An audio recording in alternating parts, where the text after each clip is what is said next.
Jesus responded, "How do you read it?" Luke chapter 10, verse 26. It is not enough to read the Bible. You must eat the book. You must delight in its honey, suffer in your gut, and then prophesy. If you want to know how to eat the book, learn how to read not only the Bible, but other great books as well, as a spiritual practice. In reading other books, we practice reading the Bible, and in reading the Bible, we read other books by that lens. Reading quiz. What kind of reader are you? How do you read now? Let's walk through a quiz, similar to one you might take when trying to figure out your Enneagram or which Hogwarts house in Harry Potter you belong to. 1. What section of the bookstore are you most drawn to? Assuming you still enter brick-and-mortar stores and don't just order online. A.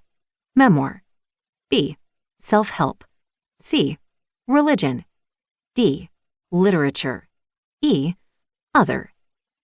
2.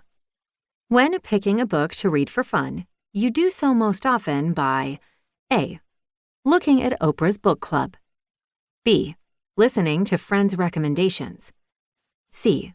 Finding the book your group is decrying on social media so that you can read it quickly and write a scathing review. D. Following a great books list like the Harvard Classics or John Senior's 1,000 Good Books.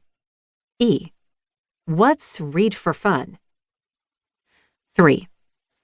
When thinking about what a book means after you read it, do you mull over A.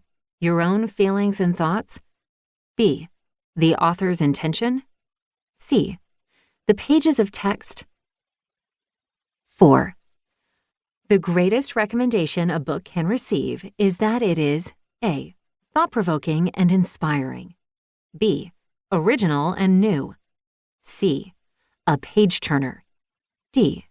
Relatable and relevant. 5. True or false?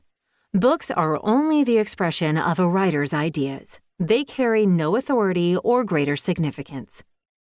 6. With which opinion are you more sympathetic? A.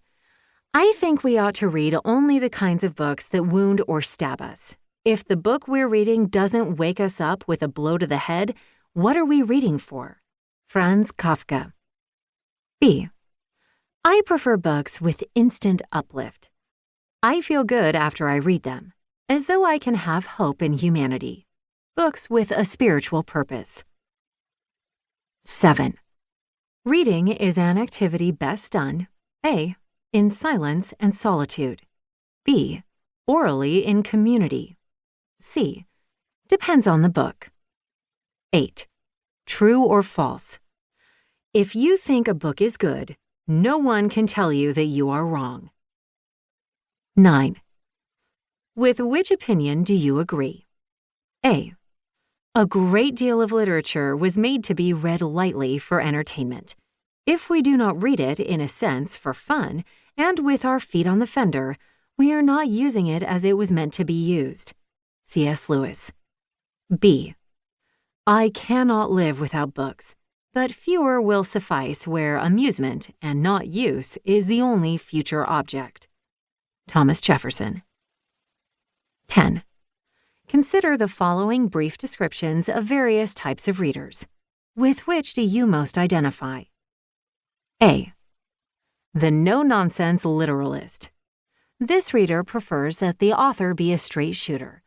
Rather than poetic phrases and metaphors, this reader wants the explanation on the surface. In the words of George Herbert, how wide is all this long pretense?